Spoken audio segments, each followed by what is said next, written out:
From the British commander who destroyed an entire army with a force barely a third its size, to the Soviet strategist whose plans helped crush Hitler's greatest offensives, to the German tank commander whose battlefield brilliance was overshadowed by more famous names. These are the 5 most underrated generals of World War II, and number 1 may be the greatest commander you have never heard of. Chapter 5. Sir Richard O'Connor, December 1940.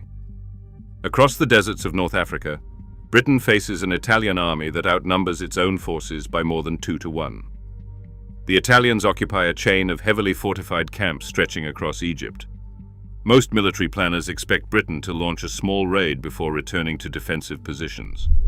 Instead, one British general sees an opportunity to destroy an entire army.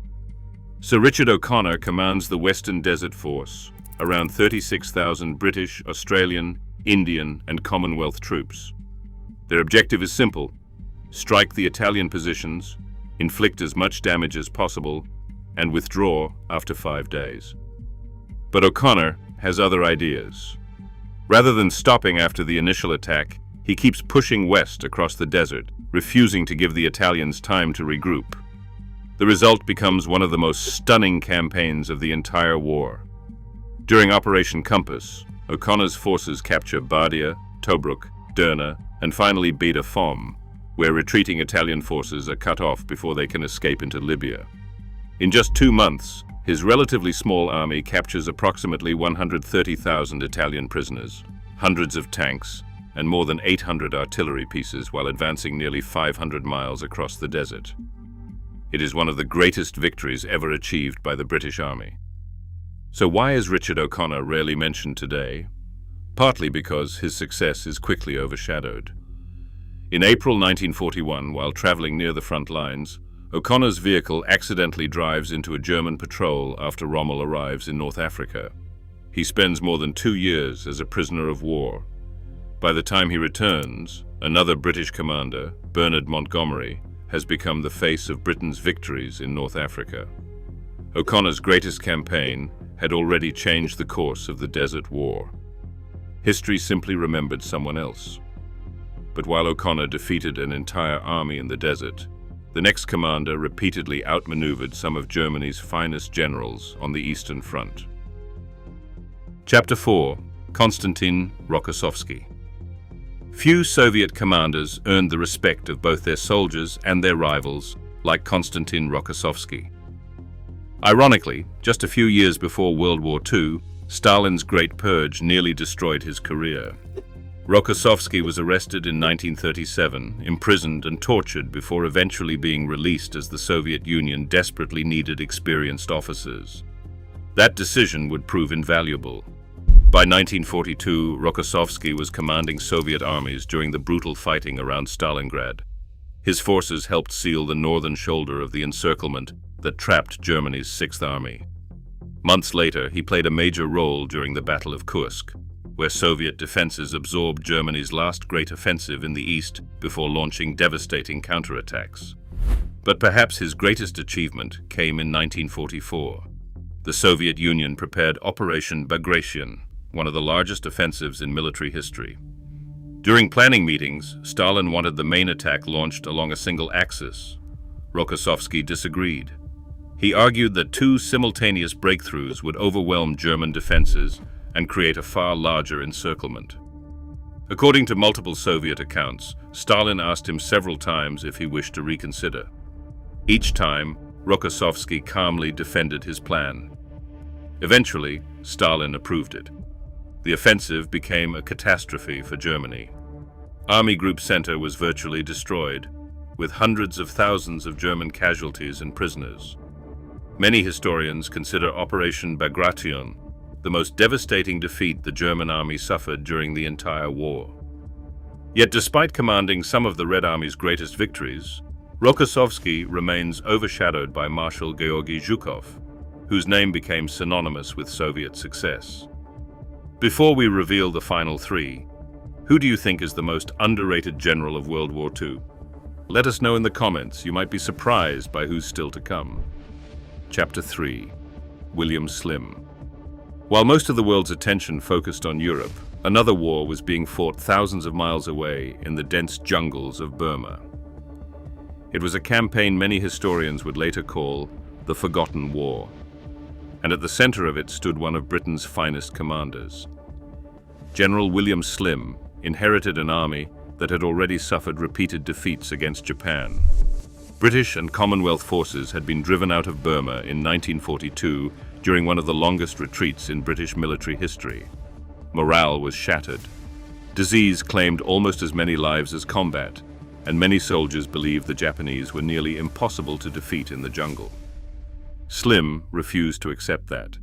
Rather than blaming his troops, he blamed their training. He completely transformed the 14th Army. Soldiers received intensive jungle warfare instruction. Supply systems were redesigned so isolated units could survive entirely by air. Medical care improved dramatically, reducing the devastating effects of malaria and other tropical diseases. Most importantly, Slim convinced his men they could beat the Japanese. That confidence would soon be tested. In early 1944, Japan launched Operation U-Go, a massive invasion of India designed to destroy British forces and spark an uprising against British rule. Instead of retreating, Slim ordered his troops to hold their ground. His forces established heavily defended admin boxes, supplied entirely by aircraft, allowing isolated units to continue fighting even after being surrounded. The strategy shocked the Japanese. For months, brutal fighting raged around Imphal and Kohima, battles often described as Britain's greatest victories against Japan. Japanese forces suffered catastrophic losses from combat, starvation, and disease before finally retreating back into Burma. The momentum of the campaign had completely reversed. Slim didn't stop there. Throughout 1945, the 14th Army drove south, recapturing central Burma before liberating Rangoon in May. The victory effectively ended Japanese control of the region. Many military historians now rank William Slim among Britain's greatest commanders. Field Marshal Viscount Alanbrooke, Britain's chief of the Imperial General Staff, later described him as one of the finest generals the war produced. Yet outside military circles, his name remains surprisingly unknown. Overshadowed by the campaigns in Europe and by commanders like Montgomery, Slim's achievements never received the recognition they deserved. But while Slim rebuilt an army in the jungle, the next commander helped design some of the Soviet Union's greatest victories without becoming the public face of any of them. Before we reveal the final two, is there someone we haven't mentioned yet? Let us know in the comments. Chapter 2. Alexander Vasilevsky. Not every great general leads from the front lines. Some shape history from the map table. Marshal Alexander Vasilevsky was one of the Soviet Union's greatest military planners, yet his name is rarely mentioned alongside Zhukov. When Germany invaded the Soviet Union in 1941, Vasilevsky quickly became one of the Red Army's most trusted staff officers. His ability to coordinate enormous operations caught Stalin's attention, and by 1942 he had become chief of the General Staff. The position placed him at the center of nearly every major Soviet offensive. One of his first defining achievements came during the Battle of Stalingrad. Working alongside Georgy Zhukov and other senior commanders, Vasilevsky helped plan Operation Uranus, the massive counteroffensive that encircled Germany's 6th Army in November 1942. Instead of attacking the strongest German positions, the Soviets struck the weaker Romanian and Hungarian armies guarding the flanks. Within days, the trap closed. More than 250,000 Axis troops found themselves surrounded inside Stalingrad. It became one of the greatest turning points of the entire war. Vasilevsky continued playing a central role during the Battle of Kursk, helping coordinate Soviet preparations before Germany launched its final major offensive in the east. Then came 1944. He helped oversee Operation Bagration, the offensive that shattered Germany's Army Group Center and pushed Soviet forces deep into Eastern Europe. Even after Germany surrendered, his work wasn't finished. In August 1945, Vasilevsky commanded Soviet forces during the invasion of Japanese-held Manchuria. In less than 3 weeks, Soviet armies crushed Japan's Kwantung Army in one of the fastest large-scale offensives of the war. Unlike Zhukov, Vasilevsky rarely sought public attention. His greatest victories came through planning, coordination, and the ability to manage operations involving millions of soldiers across multiple fronts. He wasn't always the man receiving the headlines, but he was often one of the men making those victories possible. One commander rebuilt a defeated army, but the final general repeatedly achieved the impossible against overwhelming odds. Chapter 1. Hasso von Manteuffel. By the winter of 1944, Germany was losing the war. Its armies were retreating on every front. Allied bombers dominated the skies, fuel shortages crippled armored divisions, and experienced soldiers were becoming increasingly difficult to replace. Most German commanders were simply trying to delay the inevitable. One general, however, continued finding ways to outfight armies that often outnumbered him. General Hasso von Manteuffel had built a reputation as one of Germany's most gifted armored commanders. Unlike many senior officers, he believed tanks, infantry, artillery, and reconnaissance units had to work as a single, coordinated force. His leadership style emphasized speed, flexibility, and giving subordinate commanders enough freedom to react as battles changed. Those qualities became especially clear on the Eastern Front. In late 1943 and early 1944, Manteuffel commanded the elite 7th Panzer Division, leading a series of defensive operations against repeated Soviet offensives. Although German forces were steadily being pushed westward, his formations consistently escaped encirclement while inflicting heavy losses on advancing Soviet armies. His greatest test came later that year. In December 1944, Hitler launched the Battle of the Bulge, Germany's final major offensive in Western Europe. Manteuffel was given command of the 5th Panzer Army, one of the attack's most important formations. His objective was ambitious: break through the American lines in the Ardennes, seize crossings over the Meuse River, and open the road toward Antwerp. From the opening days of the offensive, Manteuffel demonstrated why many historians regard him as one of Germany's finest battlefield commanders. Rather than relying on costly frontal assaults, he searched for weak points in the American defenses, infiltrated infantry through difficult terrain, and used surprise to maintain momentum whenever possible.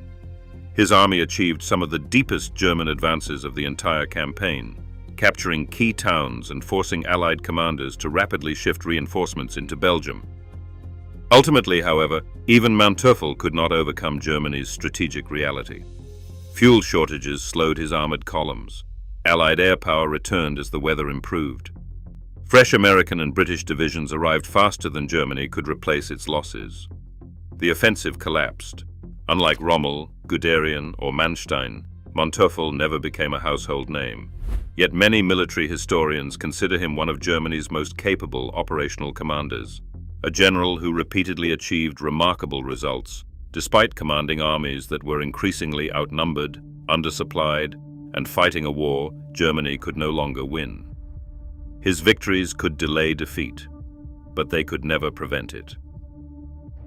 What made these generals underrated wasn't a lack of ability, it was timing. Richard O'Connor's greatest victory was overshadowed after he spent years as a prisoner of war. Konstantin Rokossovsky shared many of the Red Army's greatest triumphs, but history remembered Zhukov first. William Slim rebuilt a defeated army and won one of Britain's greatest campaigns, yet the war in Burma remained largely forgotten. Alexander Vasilevsky helped plan some of the largest and most decisive offensives in military history, while others received most of the public recognition. And Hasso von Manteuffel demonstrated extraordinary operational skill, even as Germany's collapsing strategic position made ultimate victory impossible. History often remembers the loudest names, but sometimes the commanders who changed the course of a war receive the least attention. If you enjoyed this video, don't forget to subscribe for more stories about the commanders, battles, and forgotten heroes that shaped military history. Thanks for watching, and we'll see you in the next one.